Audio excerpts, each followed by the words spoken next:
आदिवासी की जब भी बात आती है तो मुख्य धारा क्या है, ये सवाल अक्सर उठता है। इसी सवाल पर आज से कोई 1.5 दशक पूर्व 19 दिसंबर 2008 को जनसत्ता में मेरा एक आर्टिकल मुख्य धारा का सवाल प्रकाशित हुआ था। और उसी के दौरान एक सेमिनार एनसीईआरटी में था, आदिवासी पर, आदिवासियों की भाषाओं पर। तब वहाँ डॉक्टर रामदयाल मुंडा, पूर्व वाइस चांसलर और न्यूयॉर्क में कोई 18 साल पढ़ा चुके आदिवासी चिंतक, इसी सवाल पर कहते हैं कि मुख्य धारा को लेकर के आदिवासियों को चिंतित होने और परेशान होने की ज़रूरत नहीं है। उनको दूसरी तरफ देखने की ज़रूरत नहीं है। मुख्य धारा हम हैं, हमसे है मुख्य धारा। तो चलिए, मैंने उस वक़्त मुख्य धारा का सवाल शीर्षक से जो लिखा था, मैं हूबहू उसका पाठ करूँगा। जनसत्ता से 19 दिसंबर 2008, मुख्य धारा का सवाल। भारत के शहरों और महानगरों में रहने वाले नागरिकों के रहन सहन और आचार विचार को मुख्यधारा कहा जाता है। बड़ी जातियों, धर्मों और अमीर लोगों के द्वारा अपनाए जाने वाले रीति रिवाजों को सभी पिछड़े, दबे कुचले और हाशिए पर पड़े आदिवासियों द्वारा मान लिया जाना चाहिए, ऐसा मुख्यधारा मान करके चलती है, क्योंकि यही देश की सर्वमान्य मुख्यधारा है। सवाल है कि मुख्यधारा के मापदंड कौन तय करेगा? Question mark. किन आधारों पर मूल्य निर्धारित होंगे? चंद अमीर शहरी लोग तय करेंगे या बाजार तय करेगा, या फिर वे प्राचीन भारतीय मूल्य जो आदिवासी परंपराओं में बचे हुए हैं? शहर में दिखने वाली चमक धमक के पीछे सामाजिक सांस्कृतिक मूल्य दम तोड़ रहे हैं। आज दिल्ली को ही मुख्यधारा माना जा रहा है और दिल्ली वाले हैं कि न्यूयॉर्क को मुख्यधारा माने जा रहे हैं। उत्पादन और उपभोग के सिवा सब कुछ गौण हो गया है इस बाजारू दौर में। उपभोक्ता होकर के रह गए हैं। ढेरों अच्छाई के बावजूद आदिम जनजातियां, समाज लगातार हाशिए पर धकेली जा रही है। बहुत से आदिम कबीले अस्तित्व के लिए अंतिम लड़ाई लड़ रहे हैं। गांधीवादी ठक्कर बापा की दयापूर्ण दृष्टि और कम्युनिस्टों ने उन पर अपनी वैचारिक चेतना थोपने का काम किया। आदिवासियों के साथ किसी तरह का छेड़छाड़ न करने से संबंधित नेहरू की दृष्टि से नुकसान ही हुआ है। आदिवासी क्षेत्र में जाने वाले हर बाहरी अधिकारी ने संवेदनहीनता का परिचय दिया। विकास की योजना के साथ जाने वाले उनकी परंपराओं का मजाक उड़ाते रहे। ऐसे ही नज़रिए से अब तक आदिवासी क्षेत्रों का विकास किया गया है और उनकी सामाजिक परंपराओं को देखा समझा गया है या नज़रअंदाज किया गया है। आदिवासी निहायत गरीब है, पिछड़े हैं, या फिर भी उनकी संस्कृति में ऐसा बहुत कुछ है जो बेहतर समाज बनाने के हमारे आदर्शों में शामिल किया जा सकता है। भारतीयता को बचाए रखने, मूल्यवत्ता को समाज में जीवित रखने के लिए इन समाजों को न केवल जीवित रखना होगा बल्कि सम्मानजनक स्थिति में लाने के लिए प्रयास तेज करने होंगे। अगर हाशिए पर है और हाशिए पर धकेले गए तो आज लोकतंत्र 7.5 दशक बाद 8वीं अनुसूचियों के अनुसार इनका संरक्षण होना चाहिए। शिक्षा, स्वास्थ्य की समुचित देखभाल होनी चाहिए। कानून के नाम पर खिलवाड़ जो किया जाता है वो न हो। जब राष्ट्रपति, देश की राष्ट्रपति आदिवासी महिला हो और ऐसे में वही डर रहा हो आदिवासियों के साथ, ये कई सवाल खड़े करता है। आदिवासी समाज की एक बड़ी विशेषता है सामाजिक और सांस्कृतिक अवसरों पर परिजनों का समान रूप से भागीदार होना। पहाड़ा पढ़ा पंचायत और मान की प्रथा सामूहिकता का जीता जागता उदाहरण है। दूसरी परंपरा उपभोक्तावादी संस्कृति में एक वर्ग उत्पादन प्रदर्शन और व्यापार करने में दिखावे में लगा हुआ। ऐसे में भील समुदाय सहरिया मुंडा संताल आदिवासियों में ऐसी कोई भी चीज़ दिखाई नहीं देती। अमीरी गरीबी का फासला वहाँ वो सामाजिक भेदभाव जाती है लेकिन एक स्तर पर है। स्त्रियां घर से बाहर की सारी भूमिका अदा करने में स्वतंत्र है।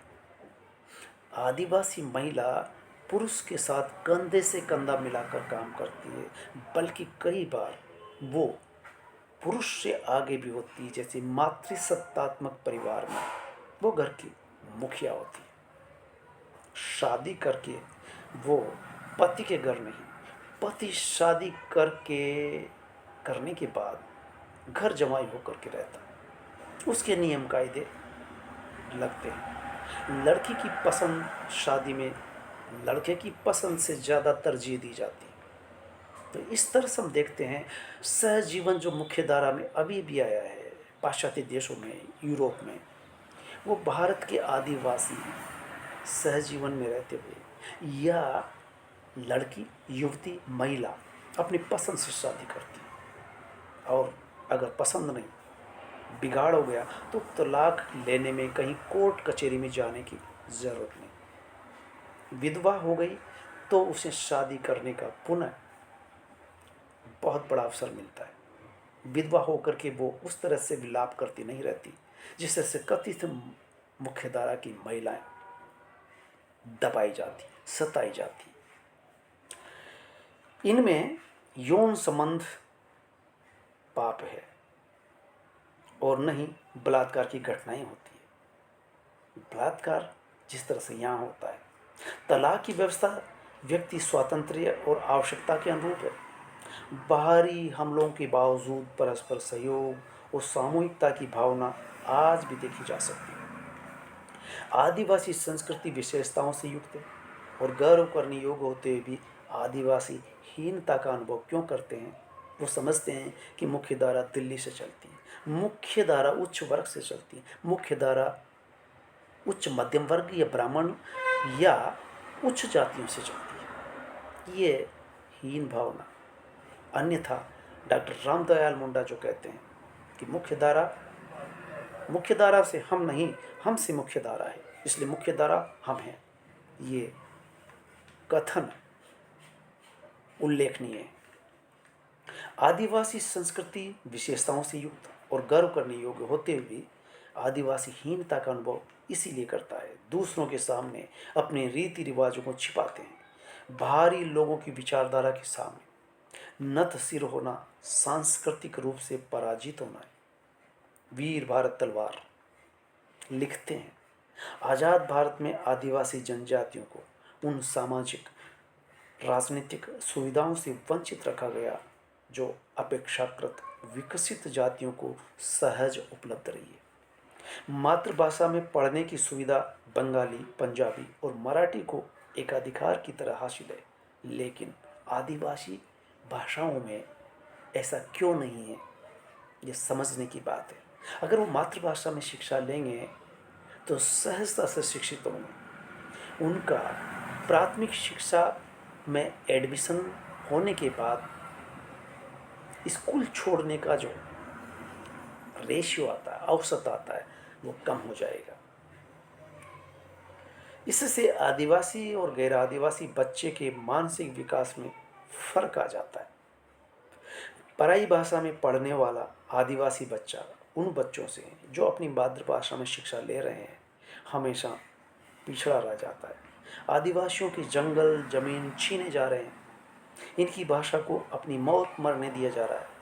इस के बावजूद ये हजारों वर्ष से संघर्ष करती हुई प्रजाति है, जो अपनी सामाजिक परंपराओं को, रीति रिवाजों को बरकरार रखे हुए हैं। आदिवासी क्षेत्रों से खनिज संपदा लेकर मुख्यधारा अपना पोषण कर रही है। विकास के नाम पर आदिवासी क्षेत्रों में पूंजी और उद्योग लगाए भी जा रहे हैं, पर विकास गैर आदिवासी का होता है। बिजली वहाँ बनती है, कोयला वहाँ से निकलता है और बाहर बेच दिया जाता है। इस तरह से वहाँ जो खदानों से माइंस निकलता है वो दूसरे क्षेत्रों में भेजा जाता है। आदिवासी को मिलता है विस्थापन, विकास के नाम पर बेरोजगारी, भूखमरी। आदिवासी क्षेत्र विकास के चरागाह बनकर रह गए। आज आदिवासी लुटकर कंगाल हो रहे हैं। वे असभ्य कहलाए जा रहे हैं। जिनके जंगलों को नष्ट कर रहे हैं वो सभ्य कहला रहे हैं। भावी पीढ़ी को सूखा, बाढ़ और दूषित पर्यावरण दे रहे हैं। आदिवासी अपने आने वाली पीढ़ियों को क्या दे रहे हैं, यही मुख्य धारा है। तो सोचना होगा वास्तव में जिसे मुख्य धारा होना चाहिए उसे सामने लाने और सम्मानित करने की महती आवश्यकता है। संवैधानिक संरक्षण प्राप्त है। बाहरी हमलों के बावजूद परस्पर सहयोग और सामूहिकता की भावना आज भी देखी जा सकती है। गोपीनाथ महंती। गोपीनाथ महंती, जिनका उपन्यास अमृत पुत्र बहुत चर्चित है, उनके शब्द है कि कोई भी सभ्यता या तो देने वाली होती है या लेने वाली होती है। आदिवासी देने वाली सभ्यता है। गीता और उपनिषदों में जो कुछ आदर्शों के रूप में पढ़ते हैं, उन आदर्शों को व्यावहारिक रूप आदिवासियों में दिखाई देता है। थोती और दिखावे और प्रदर्शन की मुख्य धारा स्थायी नहीं है। वहाँ सब कुछ पुराना मिट गया है। पहनावा, आचार विचार सब पाश्चात्य हो चुके हैं। सनातन जिसे कहते हैं, हिंदू परंपरा जिसे कहते हैं, वो सब अब कहने के लिए है, किताबों में पढ़ने के लिए। हकीकत में अब उनके पास कहने के लिए है, दिखाने के लिए नहीं बचा। दिखाने के लिए तो पाश्चात्य आवरण, वेशभूषा, सोच विचार सब कुछ है। अंग्रेजी में बात करेंगे, अंग्रेजी में सोचेंगे, और देश की अब तक राष्ट्रभाषा हिंदी राजभाषा का दर्जा मुकम्मल रूप से नहीं ले पा रही है। आदिवासी भाषाएं अपनी मौत मर रही है। आदिवासियों का संरक्षण होना चाहिए, जो अपनी परंपराओं को सजोए हुए हैं। आदिवासियों की अपनी अपनाने योग्य बहुत सारी परंपराएं जो निसंकोच कथित मुख्यधारा द्वारा अपनाई जानी चाहिए। उनको सम्मान और सही स्थान देकर ही मुख्यधारा को कायम किया जा सकता है। और मुख्यधारा अपने तय सोचे, गिरे बान में झांक करके देखें तो पाएंगे कि आदिवासियों में आदिम परंपराएं, प्रकृति के प्रति संरक्षण, जंगल काटने की परंपरा आदिवासियों में नहीं, ये विकास के नाम पर आधुनिक सरकारों ने कायम की, बनाई, और जंगल कट रहे हैं, पहाड़ बह रहे हैं, पहाड़ टूट रहे हैं, नदियाँ सूख रही है, और प्रकृति कुपित होकर के बाढ़ आ रही है, अतिवृष्टि हो रही है, या सूखा पड़ रहा है। आदिवासी क्षेत्रों से निकाल करके माइंस आप अन्य देशों को बेच रहे हैं। बिजली वहाँ बनती है, दूसरे उसका उपभोग करते हैं। फैक्ट्री वहाँ लगती है, रोजगार दूसरों को मिलता है। इस तरह से आदिवासियों के साथ विकास के नाम पर भी सरासर धोखा हो रहा है। वो जो अपने आप को मुख्य धारा कहते हैं।